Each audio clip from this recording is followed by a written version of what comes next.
All right, we're going to look at the next topic, applying the trigonometric ratios. So remember that our three ratios, we can learn the formulas using SOHCAHTOA to help us remember. So we've got our formulas of sine theta is equal to opposite over hypotenuse, cos theta is equal to adjacent over hypotenuse, tan theta is equal to opposite over adjacent. Okay, so we're going to use all three in the questions and be able to decide when you need to use them. All right.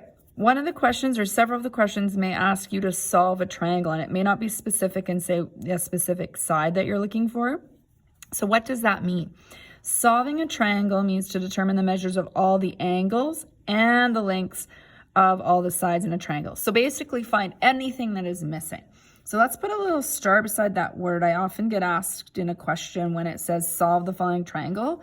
Often people say, well, what am I looking for? Solve means find everything that's missing.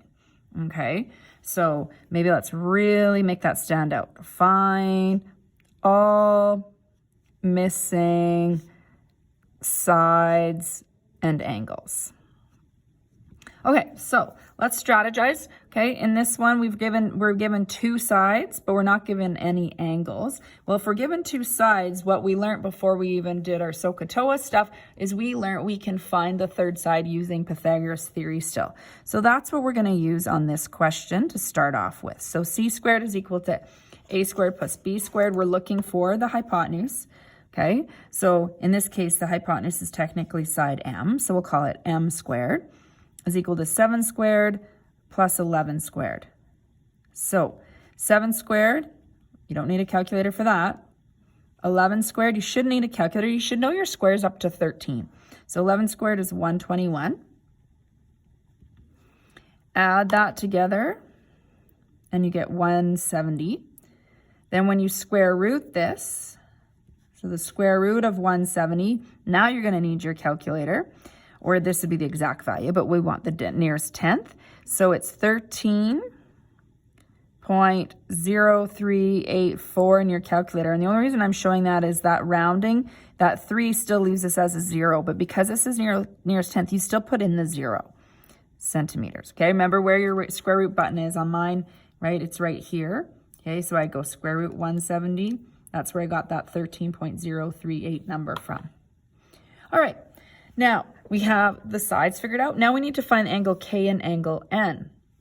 So we have a couple options, but we need to think strategy, and that's what we're going to talk about quite a bit in this little topic here. So if I'm given this one, I can technically use sine, cos, or tan because now I know all three sides. But it is not a good idea to use what's given in the question for two reasons. One, 13 was a rounded off answer. You're not going to have an accurate answer for K and N if you use what you just calculated here. So you can avoid that unless you have to use what your work that you've done. Okay, so that means you use what's given in the question. Plus, if you made an error in here, then of course the other answers are wrong and they didn't need to be because you could have used these two sides. So if I'm using these two sides, let's talk about angle K first. So angle K, 11 would be opposite, 7 would be adjacent. So that would tell me I'm going to use the tan formula. Tan theta is equal to opposite over adjacent. So we're going to find tan of angle K. So opposite is 11, adjacent is 7.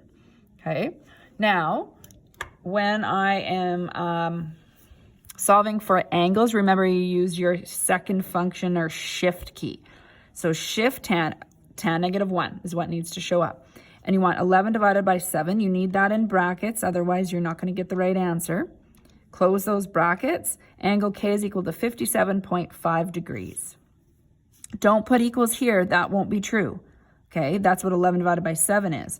But the actual angle K is 57.5 degrees.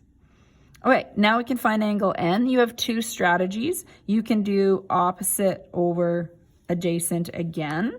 Okay, or if you know two angles, we talked about this, and now's the time that we've practiced these ratios enough that I would encourage you for angle N to take 180 degrees. All of the angles in a triangle add to 180. So go 180 minus the 90 degree angle minus the angle you just found. Now I realize that yes, there's the risk if this was incorrect, but this does simplify the steps so much that that risk is usually sort of worth it and will kind of carry through that error. So that tends to be how we find the third angles in terms of best strategy. Okay, I will point out, if you did use tan angle N is equal to opposite over adjacent, or 7 over 11, that will work as well.